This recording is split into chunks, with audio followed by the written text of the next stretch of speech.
உலகின் பயிர் நிலத்தில் சுமார் 16% புல்வெளிகளாக அல்லது வேளாண் காடுகளாக காணப்படுகின்றது.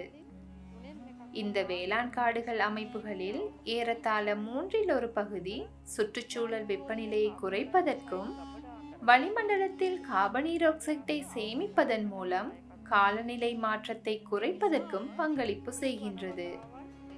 இந்த காரணத்தினால் இவ்வேளாண் காடுகளை காலநிலை மாற்றத்தை தணிக்கும் ஒரு நிலத்தோற்ற முகாமைத்துவ அமைப்பாக கருதலாம்.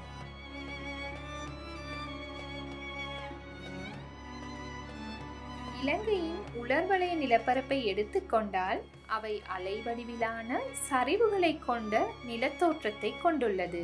இங்குள்ள சாய்வு சுமார் 2% உலர்வலய நிலத்தோற்றத்தை ஆய்வு செய்யும் போது கிட்டத்தட்ட ஒவ்வொரு 2 சதுர கிலோமீட்டருக்கும் ஒரு சிறிய குளம் வீதம் உள்ளது என தெளிவாகின்றது.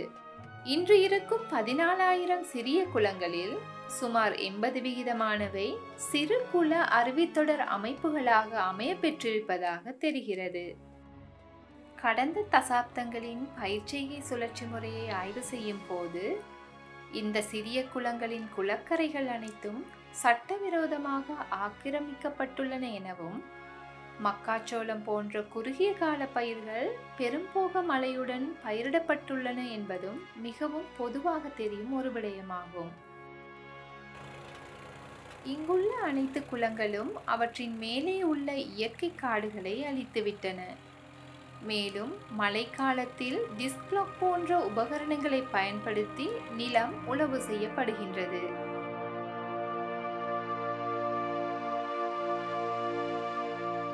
இதன் காரணமாக மழைக்காலத்தில் இந்த நிலங்கள் அதிகப்படியான மண்ணரிப்பு மற்றும் நிலச்சீரழிவுக்கு உள்ளாகின்றன. கீழே அமைந்துள்ள குளத்தில் இந்த மண் துகள்கள் அனைத்தும் சேராக படிவதால் குளம் நிரம்பி வழிகின்றது.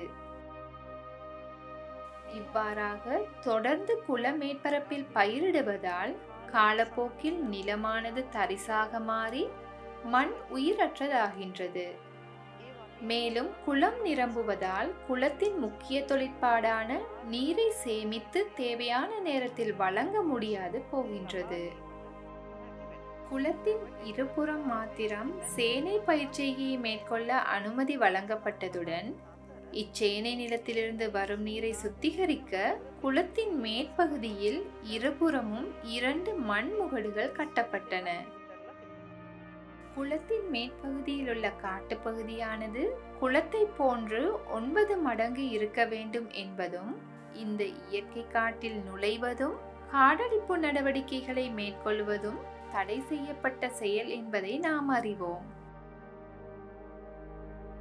இந்த காட்டுப்பகுதியானது அருகி வருவதால் அது ஆரோக்கியமான பல்லுயிர்களை இழந்து உயிரற்ற மண்ணாக மாற்றமடைகின்றது. பல்வேறு ஆராய்ச்சி அறிக்கைகளின்படி காலநிலை மாற்றத்தில் மண் மிக முக்கிய பங்கு வகிக்கின்றது என சுட்டிக்காட்டப்பட்டுள்ளது. காடுகளை விட மண்ணில் கார்பன் அதிகமாக சேகரிக்கப்படுகிறது என்றும் சீரற்ற மண் பண்படுத்தலின் மூலம் மண்ணில் சேமிக்கப்பட்டுள்ள கார்பன் வளிமண்டலத்தில் வெளியிடப்பட்டு காலநிலை மாற்றத்தில் பாதகமான விளைவுகளை ஏற்படுத்துகிறது என்றும் சுட்டிக்காட்டப்பட்டுள்ளது. மண்ணானது இவ்வாறாக மாற்றமடைவதால் உலகில் உற்பத்தி செய்யப்படும் மொத்த பசுமையில்ல வாயுவில் சுமார் 26% மண்ணிலிருந்து அகற்றப்படுகின்றது. மேலும் ஒவ்வொரு ஆண்டும் மண்ணரிப்பின் மூலம் சுமார் 24 பில்லியன் டன் மண் துகள்கள் மண்ணிலிருந்து அகற்றப்படுகின்றன. இவ்வாறான பாதுகாப்பற்ற குள மேற்பரப்பு மண்ணினால் மழைக்காலத்தில் நீரை உறிஞ்சிக் கொள்ள முடியாத காரணத்தினால் இம்மேலதிக நீரானது சில பேரழிவுகளுக்கு காரணமாக அமைகின்றது. அவை நிலத்தடி நீர் போஷிக்கப்படுவதையும் தடை செய்கின்றது. இந்த அனைத்து காரணிகளாலும் சிறுகுள அருவித்தொடர் அமைப்புகளின் மொத்த சுற்றுச்சூழல் அமைப்பும் நாளுக்கு நாள் அழிவை நோக்கி செல்கின்றது. இதன் விளைவாக சிறுகுள அருவித்தொடர் அமைப்புகளின் மூலம் வழங்க எதிர்பார்க்கப்படும் சுற்றுச்சூழல் சேவைகள் எதையும் வழங்க முடியாதுள்ளது.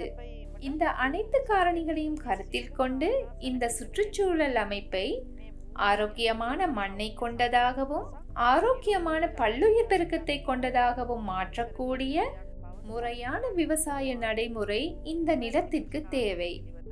இதற்கான மிகவும் பொருத்தமான தந்திரோபாயமாக விவசாய வேளாண் காடு வளர்ப்பை அறிமுகப்படுத்தலாம். வேளாண் காடுகளை 3 முக்கிய வகைகளாக வகைப்படுத்தலாம். காடு வளர்ப்பு மற்றும் குறுகிய கால பயிர்ச்செய்கை, சில்வைரபிள் சிஸ்டம்.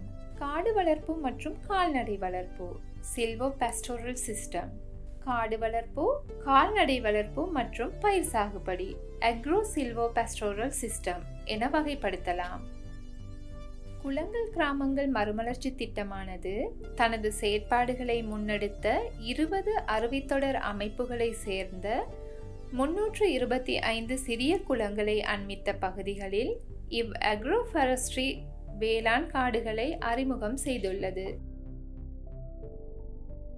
இங்கு மேற்கொள்ளப்படும் பிரதான செயற்பாடுகள் மண் பாதுகாப்பு முகடுகளை நிறுவுதல், அதிக கார்பனை சேமிக்கக்கூடிய பொருளாதார ரீதியாக நன்மை பயக்கும் அறுவடை குன்றாத நீண்டகால பயிர்களை அறிமுகப்படுத்துதல், குறைந்தபட்ச நில பண்படுத்தல், குறைந்தபட்ச இரசாயன பயன்பாடு, மூடுபனி பயிர் சாகுபடி, பல்லுயிர் பெருக்கத்தை அதிகரித்தல், மேம்படுத்தப்பட்ட நீர்வளங்கள் அமைப்புகளின் பயன்பாடு, சூரிய சக்தி அறிமுகம், கால்நடை வளர்ப்பு அலகுகளை அறிமுகப்படுத்துதல்.